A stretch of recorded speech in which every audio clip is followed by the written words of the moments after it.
Hello my dears, welcome back to Xylem learning. Xylem ലേണിംഗിന്റെ പുതിയൊരു ക്ലാസ്സിലേക്ക് എല്ലാവർക്കും സ്വാഗതം. ഹാപ്പി ആണെന്ന് വിചാരിക്കുന്നു. അതുകൊണ്ട് തന്നെയാണ് ടീച്ചറെ പരീക്ഷയെ വളരെ കൂളായിട്ട് ചിരിച്ചുകൊണ്ട് നേരിടാം എന്ന് പറഞ്ഞുകൊണ്ട് തന്നെ വന്നത് കേട്ടോ. അപ്പോൾ ശ്രുതി ടീച്ചറാണ്, മലയാളമാണ്, എല്ലാവർക്കും അറിയാമെന്ന് വിചാരിക്കണു. പരീക്ഷ എത്തിപ്പോയില്ലേ, ആ സമയത്താണ് നമ്മൾ പരീക്ഷാ ചോദ്യങ്ങൾക്ക് വേണ്ടിയിട്ടുള്ള ഒരു നെട്ടോട്ടം. അതുകൊണ്ട് തന്നെ ഇന്നൊരു പരീക്ഷാ ചോദ്യമായിട്ടാണ് ടീച്ചർ വന്നിരിക്കുന്നത്. അപ്പോൾ എനിക്ക് പറയാനുള്ളത്, പരീക്ഷ എങ്ങനെയായിക്കോട്ടെ ചോദ്യ പേപ്പർ നോക്കിയിട്ടതാ ഇതെങ്ങനെ എഴുതും എന്ന് വിചാരിച്ചാരും ഇരിക്കരുത്. ചോദ്യം 1-2 തവണ വായിച്ചു നോക്കുക, അതിനുശേഷം നിങ്ങൾ ഉത്തരം എഴുതാനൊരു ശ്രമം നടത്തുക കേട്ടോ. അപ്പോൾ ഇന്ന് എല്ലാവർക്കും ടെൻഷനുള്ള, അല്ലെങ്കിൽ എല്ലാവരും എന്താണ് എങ്ങനെയാണ് എന്നുള്ള ചോദ്യം പലപ്പോഴും പല കോമൻസിലും ടീച്ചറോട് ചോദിച്ചതാണ്. ഇനിയിപ്പോൾ ഉപന്യാസം എന്നൊക്കെ പറഞ്ഞു വന്നാൽ എന്താ എഴുതുക? ഒരു കോമൺ ആയിട്ടുള്ള ഒരു വിഷയം എടുത്തിട്ടുണ്ട് നിങ്ങൾക്ക് ഉപന്യാസം എഴുതുന്നത്. ലഘു ഉപന്യാസം, വലിയ ഉപന്യാസമല്ല, ലഘു ഉപന്യാസം അടിപൊളിയായിട്ട് എഴുതേണ്ടത് എങ്ങനെയാണ് എന്നൊക്കെ ടീച്ചർ ഷോർട്ട് വീഡിയോയിലൂടെയൊക്കെ ചെയ്തിട്ടുണ്ട്. അപ്പോൾ കുഞ്ഞുങ്ങൾ എന്ത് ചെയ്യാം, അടിപൊളിയായിട്ട് ഉപന്യാസം എഴുതേണ്ടത് എങ്ങനെയാണെന്ന് ഞാൻ പറഞ്ഞുതരാം. അതിനു മുമ്പായിട്ട് എനിക്ക് പറയാനുള്ളത്, നമ്മുടെ സൈലത്തിലെ അടിപൊളി ഓൺലൈൻ ബാച്ചുകൾ, ട്യൂഷൻ ബാച്ചുകൾ ഉണ്ട് എന്നുള്ളത് നിങ്ങൾ അറിയോ അല്ലേ?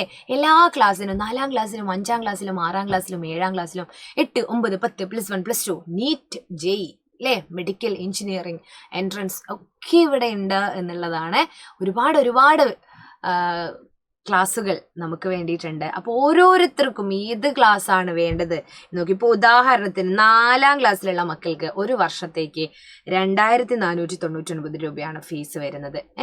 അത് നോർമൽ പ്രൈസ് ആണ്. പക്ഷേ ചില പ്രത്യേക അവസരങ്ങളിൽ, ഇപ്പോൾ ഇൻഡിപെൻഡൻസ് ഡേ പ്രമാണിച്ചൊക്കെ ഇൻഡിപെൻഡൻസ് ഡേ 10% ഓഫർ ഉണ്ടായിരുന്നു. അതിന് സ്പെഷ്യൽ കൂപ്പൺ കോഡൊക്കെ ഉപയോഗിച്ചിട്ട് നിങ്ങൾക്കതിൽ ജോയിൻ ചെയ്താൽ 10% ഓഫറോട് കൂടി നിങ്ങൾക്കത് പഠിക്കാൻ പറ്റും. അങ്ങനെ എല്ലാ ക്ലാസ്സിൻ്റെയും ഓൺലൈൻ ബാച്ചുകളാണ് നമുക്ക് ഇവിടെ ഉള്ളത്. ഡെയിലി ലൈവ് ക്ലാസ്സുകൾ, റെക്കോർഡഡ് ക്ലാസ്സുകൾ, previous year question paper discussion, ഓരോ യൂണിറ്റ് കഴിയുമ്പോഴും റിവിഷൻ, പഠിച്ച കാര്യങ്ങൾ വീണ്ടും നമ്മളൊന്ന് പഠിച്ചു നോക്കും, എക്സാമുകൾ നടത്തും. അപ്പം നിങ്ങൾക്ക് തന്നെ ഒരു പഠിച്ച കാര്യത്തിനൊരു കോൺഫിഡൻസ് വരികയാണ് കേട്ടോ. അപ്പം എനിക്ക് പറയാനുള്ളത്, ഈ 9995400800 എന്ന് പറയുന്ന നമ്പറിൽ നിങ്ങൾ വിളിച്ചു നോക്കുക, കോണ്ടാക്ട് ചെയ്യുക. അപ്പോൾ ഏതാണ് അവൈലബിൾ ആയിട്ടുള്ള ഓഫറുകൾ എന്നൊക്കെ അറിയാം, എന്നിട്ട് നിങ്ങൾ ജോയിൻ ചെയ്യാം കേട്ടോ. ഇനി പറയാനുള്ളത്, വാട്സപ്പ് കമ്മ്യൂണിറ്റി ഗ്രൂപ്പാണ്. നമുക്ക് ഒരുപാട് വാട്സപ്പ് ഗ്രൂപ്പുകൾ നമുക്കുണ്ട്. അപ്പോൾ വാട്സപ്പിൽ നിങ്ങൾ ജോയിൻ ചെയ്യാറുണ്ട് അല്ലേ? ഇപ്പോൾ സൈലത്തിൻ്റെ ഒക്കെ ക്ലാസ് കഴിഞ്ഞാൽ, ലൈവ് ക്ലാസ്സുകൾ കഴിഞ്ഞാൽ നിങ്ങൾക്ക് എന്താണ്, അതിൻ്റെ നോട്ട്സ് കിട്ടണമെങ്കിൽ കമ്മ്യൂണിറ്റി ഗ്രൂപ്പിൽ ജോയിൻ ചെയ്താലേ പറ്റുള്ളൂ. അതിന് ഫ്രീ ആണ്. വെറുതെ ആ ലിങ്കിലൊന്ന് ക്ലിക്ക് ചെയ്താൽ മതി. ഇതാ നമ്മുടെ എല്ലാ ക്ലാസ്സിൻ്റെയും ഫസ്റ്റ് കമൻ്റായിട്ട് പിൻ ചെയ്ത് വെച്ചിട്ടുള്ള ആ ഒരു ജോയിൻ എന്ന് പറയുന്നത്, ഫോർ ഫ്രീ നോട്ട് എന്ന് പറയുന്ന അതിലൊന്ന് ജോയിൻ ചെയ്താൽ മാത്രം മതി കേട്ടോ. അപ്പോൾ എല്ലാവരും ജോയിൻ ചെയ്യുക, ഹാപ്പി ആയിട്ടിരിക്കുക. അപ്പം ഞാൻ എന്ത് പറഞ്ഞു തരാം, ഉപന്യാസം എങ്ങനെയാണ് എഴുതേണ്ടത് എന്ന് പറഞ്ഞു തരാം. മറന്നു പോകരുത്.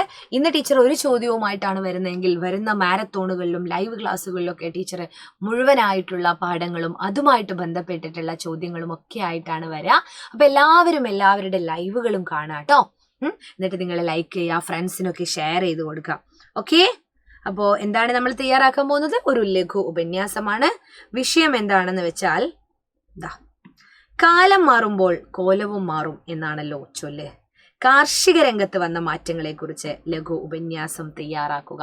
അപ്പോൾ കാർഷികം, നമുക്ക് കേരളത്തിന് മനോഹരമായ ഒരു കാർഷിക സംസ്കാരം ഉണ്ടായിരുന്നു. അതൊക്കെ ഇപ്പോൾ മാറിക്കൊണ്ടിരിക്കുകയാണ് അല്ലേ?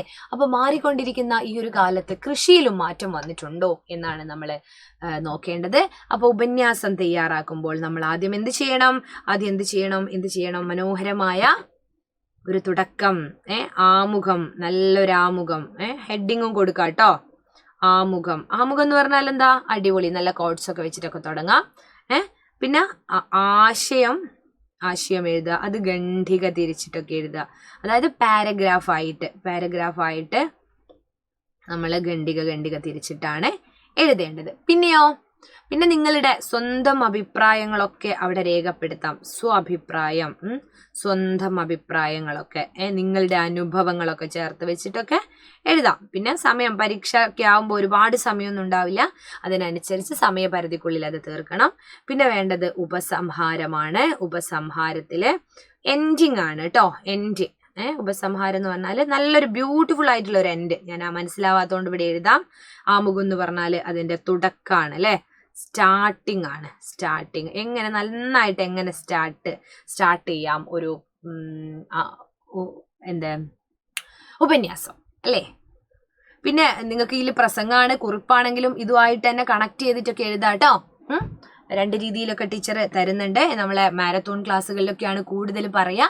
ഇന്നൊരു ചോദ്യമാണെങ്കിൽ അതിൽ മുഴുവൻ പാഠങ്ങളുമായിട്ട് റിലേറ്റഡ് ആയിട്ടുള്ള ചോദ്യങ്ങളാണ്. അപ്പൊ നോക്കൂ, കൃഷിക്ക് കൂടുതൽ പ്രാധാന്യം നൽകിയിരുന്ന ഒരു സംസ്കാരമായിരുന്നു കേരളത്തിലുണ്ടായിരുന്നത്. നിലമൊരുക്കുന്നതും വിത്ത് വിതയ്ക്കുന്നതും കള പറിക്കുന്നതും കൊയ്യുന്നതുമെല്ലാം ആഹ്ലാദത്തിന്റെയും പ്രതീക്ഷയുടെയും അനുഭവമായിട്ടായിരുന്നു അക്കാലത്ത് മനുഷ്യർ കണ്ടിരുന്നത്. എന്നാൽ ഇന്ന് വയലുകളും തോപ്പുകളും മലകളൊന്നുമില്ല. അധ്വാനിക്കാൻ മടിക്കുന്ന കേരളീയർ അരിക്കും പച്ചക്കറിക്കുമൊക്കെ മറ്റ് സംസ്ഥാനത്തെയാണ് ആശ്രയിക്കുന്നത് അല്ലേ. പിന്നെയോ കൃഷിക്കും കർഷകർക്കും അർഹിക്കുന്ന പ്രാധാന്യം ഇന്നത്തെ സമൂഹം നൽകുന്നില്ല. സിമ്പിളായിട്ട് എഴുതിയാൽ മതി. കൃഷിയും കർഷകരും ഉണ്ടെങ്കിലേ മനുഷ്യ സമൂഹത്തിന് നിലനിൽപ്പുള്ളൂ എന്ന യാഥാർത്ഥ്യം നാം മനസ്സിലാക്കുന്നില്ല. ഇവരൊക്കെ ഉണ്ടെങ്കിലാണ് നമുക്കും നിലനിൽപ്പുള്ളൂ അല്ലേ. നെൽകൃഷി ഇല്ലാത്തതിനാൽ ഇക്കാലത്ത് നെല്ല് സംഭരിച്ചു വെക്കേണ്ട ആവശ്യമില്ല. അതിനാൽ പത്തായങ്ങളും ഇല്ലാതായി. കുന്നുകളിൽ നിന്നുള്ള മണ്ണിട്ട് വയലുകൾ നികത്തുന്നത് കൊണ്ട് വയലുകളും ഇന്ന് അപ്രത്യക്ഷമായി. അല്ലെ, കുന്നൊക്കെ ഇടിച്ചിട്ട് വയൽ കൊണ്ടിടാം, അവിടെ നിന്നിട്ട് ഫ്ലാറ്റും ഇതൊക്കെ പണിയാണ് അല്ലേ. കാലം മാറുമ്പോൾ കോലവും മാറുമെന്ന് നമ്മൾ പറയാറുണ്ടെങ്കിലും നമ്മൾ ഓരോരുത്തരും കൃഷിയെ ഗൗരവമായി തന്നെ എടുക്കേണ്ടതുണ്ട്. നമ്മുടെ വീടുകളിൽ ചെറുതെങ്കിലും ഒരു കുഞ്ഞു തോട്ടമെങ്കിലും നമ്മൾ നിലനിർത്തേണ്ടതുണ്ട് എന്ന ചിന്ത ഓരോരുത്തരുടെയും ഉള്ളിൽ നിലകൊള്ളേണ്ടതുണ്ട് എന്നും പറഞ്ഞ് നമുക്ക് നിർത്താം. ഇത് ചുരുങ്ങിയ വാക്കുകൾ, ലഘു ആയതുകൊണ്ടാണ് ഇത്ര. പക്ഷേ കൂടുതൽ എഴുതാൻ പറ്റുന്നവരെന്ത് ചെയ്യുക, കൂടുതൽ എഴുതുക. ഇത്രയും കാര്യങ്ങൾ എഴുതിയാൽ തന്നെ ഒരു എ ഗ്രേഡിന്റെ ഒരു പോയിന്റിലേക്ക് നമ്മൾ വന്നിട്ടുണ്ട് എന്ന് വേണമെങ്കിൽ പറയാം കേട്ടോ. അപ്പോ മനോഹരമായ ചോദ്യങ്ങളും ഉത്തരങ്ങളുമായിട്ട് ടീച്ചർ വീണ്ടും വരുന്നതായിരിക്കും. ലൈവ് ക്ലാസ്സുകൾ കാണാം. കൃത്യമായിട്ടും ലൈവ് ക്ലാസ്സുകളിൽ പങ്കെടുക്കുന്നത് കൊണ്ട് നിങ്ങൾക്ക് ഗുണം മാത്രമേ ഉണ്ടായിരിക്കുകയുള്ളൂ. അപ്പോൾ ഫുൾ മാർക്ക് ഉറപ്പിക്കാൻ നമുക്കിനി ഒന്നിച്ച് പഠിക്കാം. ഓക്കേ, എല്ലാവരും സെറ്റല്ലേ? ഞാൻ പറഞ്ഞത് മറന്നു പോകരുത്. നമ്മുടെ ബാച്ചിൽ കയറുക. ബാച്ചിൽ അറിയാൻ വേണ്ടിയിട്ട് താഴെ കാണുന്ന നമ്പറിൽ, ടീച്ചർ നേരത്തെ കാണിച്ചു തന്ന ഈ നമ്പറിലൊക്കെ ഒന്ന് കോണ്ടാക്ട് ചെയ്യാം. എന്നിട്ട് നിങ്ങളുടെ സംശയങ്ങളൊക്കെ ആ നമ്പറിൽ ചോദിച്ച് തീർക്കാവുന്നതാണ്. ടീച്ചർ പറഞ്ഞതുപോലെ എല്ലാ ക്ലാസ്സിനും ഉണ്ട്. ഏട്ടന്മാരും ചേച്ചിമാരും ഒക്കെ ഉണ്ടെങ്കിൽ അവരോടൊക്കെ പറയുക. 8ലും 9ലും 10ലും +1 +2 നീറ്റും ജെയും ഒക്കെ ഉണ്ട് കേട്ടോ. അപ്പോൾ ഈ നമ്പറിലാണ് നിങ്ങൾ കോണ്ടാക്ട് ചെയ്യേണ്ടത്. ഇത്രമാത്രം പറഞ്ഞുകൊണ്ട് എല്ലാവിധ ആശംസകളും നൽകുന്നു. ഒപ്പം ലൈവ് ക്ലാസ്സിലേക്ക് ക്ഷണിക്കുന്നു. ക്ലാസ് ഇഷ്ടമായിട്ടുണ്ടെങ്കിൽ നിങ്ങൾ കമൻറ്റ് ചെയ്യുക, അതുപോലെ ലൈക്ക് ചെയ്യുക. ചാനലൊന്നും സബ്സ്ക്രൈബ് ചെയ്യാത്തവരില്ല എന്ന് വിചാരിക്കുന്നു. ഇല്ല, അങ്ങനെ ആരെങ്കിലും ഉണ്ടെങ്കിൽ എല്ലാവരും സബ്സ്ക്രൈബ് ചെയ്യുക. എങ്കിൽ മാത്രമാണ് നമ്മൾ ക്ലാസ്സൊക്കെ ഇടുമ്പോൾ നിങ്ങൾക്കതിൻ്റെ നോട്ടിഫിക്കേഷൻ കിട്ടുകയുള്ളൂ കേട്ടോ. അപ്പോൾ മറ്റൊരു ക്ലാസ്സിൽ കാണാം. അതുവരേക്കും ടാറ്റാ, ബൈ.